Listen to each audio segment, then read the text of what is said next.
Timu ĩrĩa ĩkarugamĩrĩra bũrũri mbĩtĩka-inĩ cia mwaka ũyũ cia mwana itakĩrĩtie mĩaka 20 ĩrĩ meharĩrĩria-inĩ ma mũthia mbere ya mbĩtĩka ici kũrwo mwaki kiumia twerekeire bũrũri-inĩ wa Finland. Timu ĩno ĩrĩgĩrĩirwo kwandĩkithia maumĩrĩra mega makĩria thutha wa nyota ya mĩaka 10 kũrĩa ũng'ethanĩri mũnene wĩrĩgĩrĩirwo kuma bũrũri wa Amerika.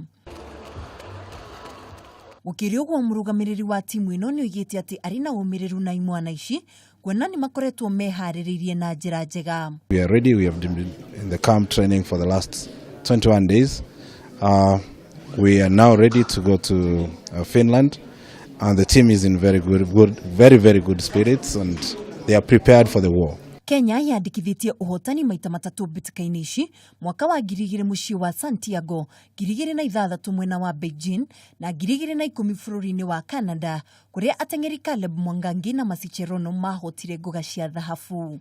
Nilifeli kuchukua gold kwa under 18, then nikaenda na gold course nikafail tena, nilichukua bronze. So this time round stag jokes kabisa. Sasa nikifika huko nahakikisha kabisa nimeland kwa podium na gold, si bronze na si silver. Nukwenda kung'ang'ana kufika final, after hapa Sunday tutajua what next. Yeah. Timu ĩno ĩrĩgĩrĩirwo kumagara nginyagia mũciĩ wa Finland muthi wa Jumamothi. The other one is Handũ-inĩ ha Kameme TV haro-inĩ, rĩtwa rĩakwa nĩ Mwĩhaki wa Ndogo.